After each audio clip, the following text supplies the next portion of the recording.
रावण को दशानन कहा गया। क्यों कह दिया गया?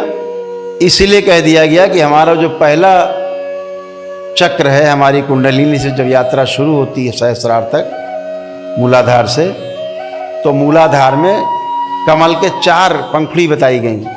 2 पंखुड़ी इधर, 2 पंखुड़ी इधर, 4 पंखुड़ियाँ बताई गई। स्वादिष्ठान में 6 पंखुड़ियाँ बताई गई, 3 इधर 3 इधर कमल की। लेकिन मणिपूरक पर जो नाभि के पास चक्र है,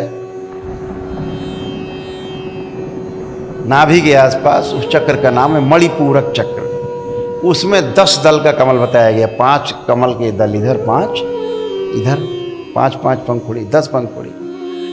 रावण नाम का विद्वान ब्राह्मण खुली आंखों से अपने इस नाभि चक्र पे स्थिर रहता था। उसके प्राण सदा यहाँ रहते थे, नाभि पर। तभी विभीषण ने कहा था, चूंकि वो उस राज को जानता था, राम से कहा था कहीं तीर मारोगे नहीं मरेगा, लेकिन अगर नाभि पे आप भगवान तीर मार दोगे तो रावण मर जाएगा। तो भगवान राम ने वहीं तीर मारा।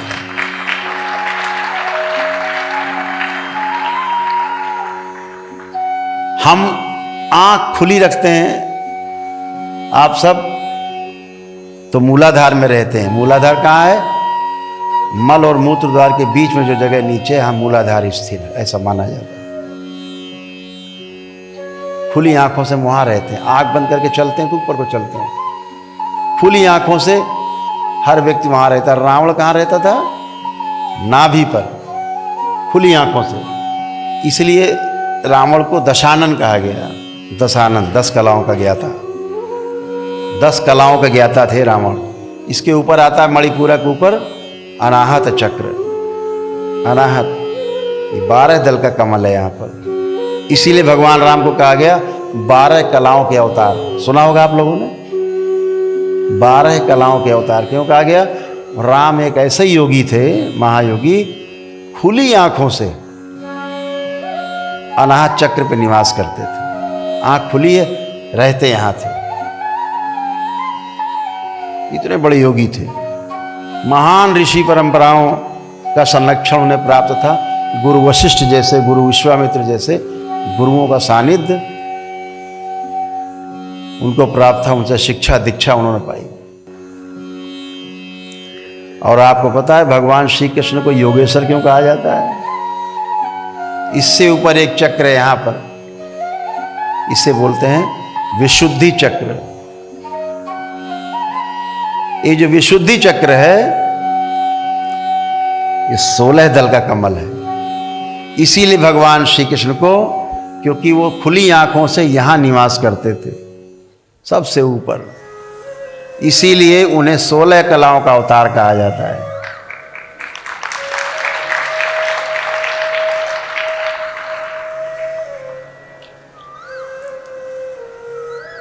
यानी जिन्हें काम, क्रोध, मद, लोभ, अहंकार कुछ छू भी न गया हो, विशुद्धि। इसीलिए उन्हें 16 कलाओं का अवतार कहा जाता है। भगवान श्री कृष्ण को खुली आंखों से यहाँ रहते थे, सबसे ऊपर थे। राम से भी आगे एक अवतार। और हमारे कुछ महान लोगों ने जो ये धरती पे जिंदा हैं, उन्होंने उन्हें काम कला का अवतार बना दिया है। भगवान श्री कृष्ण को शर्म आनी चाहिए इनको।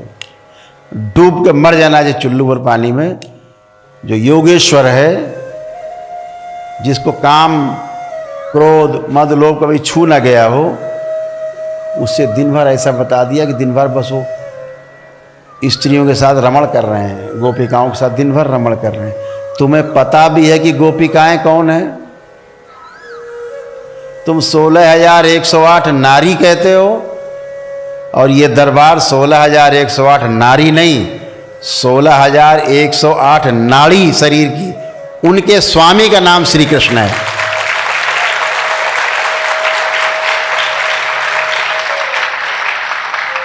जैसे पति को स्वामी कह दिया जाता है, तो भगवान श्री कृष्ण को क्या कहा गया?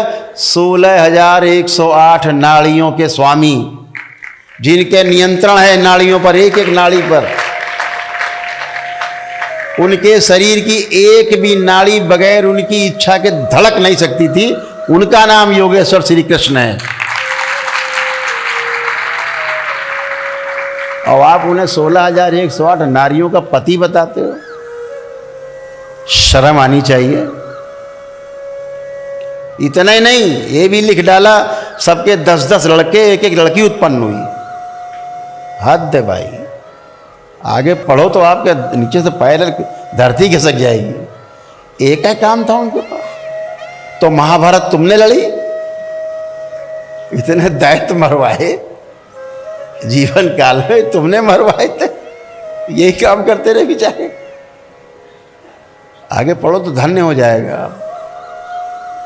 उस योगेश्वर को, जिन्होंने इस देश को नहीं पूरे विश्व को दिशा दी, वह ग्रंथ जिसकी कसमें अदालत में खाई जाती हैं हाथ रख के, उस ग्रंथ का नाम है गीता, श्रीमद् भागवत गीता।